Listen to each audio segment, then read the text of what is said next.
এর মধ্যে যদি বারবিকিউ ট্রাই না করি মানে এই সুযোগটা কি মিস করা যায়? কিন্তু আমাদের কিন্তু একটা রুলস আছে, কারো মনে কিন্তু কষ্ট দেওয়া যাবে না।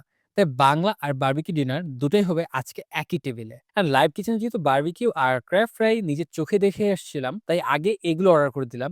এরপরে এক করে prawn grill, whole red snapper barbecue, chicken makhanwala, lobster thermidor, special fried rice আর এই যে রাজীব ভাইয়ের কথা মতো পাহাড়ি মোরগ, ভেটকি পাতুরি, লইট্টা ফ্রাই, চিতল মাছের কোপ্তা, আবার এই কোপ্তা নাকি ৩ টা ভ্যারিয়েন্টে পাওয়া যায়, সেটা নিয়ে একটু পরে বলতেছি। অ্যান্ড সর্বশেষে আকপদের ভর্তা থালি। কাবাব আইটেম যেহেতু গরম ট্রাই করতে হবে, ১ম এ স্টার্ট করলাম লবস্টার থার্মিডর দিয়ে। অ্যান্ড এটার প্রাইস ছিল প্রতি 100 গ্রাম ৳৫৫০ করে। And it was like rich, creamy and cheesy. মানে এভরি বাইটে আপনি পিওর লাক্সারি একটা ফিল পাবেন। ডিপেন্ড করে আপনি কতটা লাক্সারি একটা ফিল এক্সপেক্ট করতেছেন। অ্যান্ড এটার সাথে একটা ফ্রাইড রাইস ছিল। বাট এই যে স্পেশাল ফ্রাইড রাইসটা আছে, এটা যদি আপনি একবার ট্রাই করেন, এই জিনিসটা ট্রাই করার পরে এই যে থার্মিডরের রাইসটা, এটা খাইতে আদৌ ভাল লাগবে কিনা সেটা নিয়ে সন্দেহ আছে। বাট একেকজনের টেস্ট বাডস যেহেতু একেক রকম, আপনি ট্রাই করে দেখতে পারেন। আপনার কাছে ভালো লাগতে পারে। আমার কাছে ওইটা ভালো লাগছে, আপনার কাছে এটা ভালো লাগতে পারে। ক্র্যাব ফ্রাই, যেটা প্রতি 100 গ্রামের প্রাইস ছিল ৳২১০ করে। অ্যান্ড সিরিয়াসলি ওদের এই গ্রিন চাট দেওয়ার স্টাইলটা আমার কাছে বেশ সিগনিফিক্যান্ট মনে হইছে।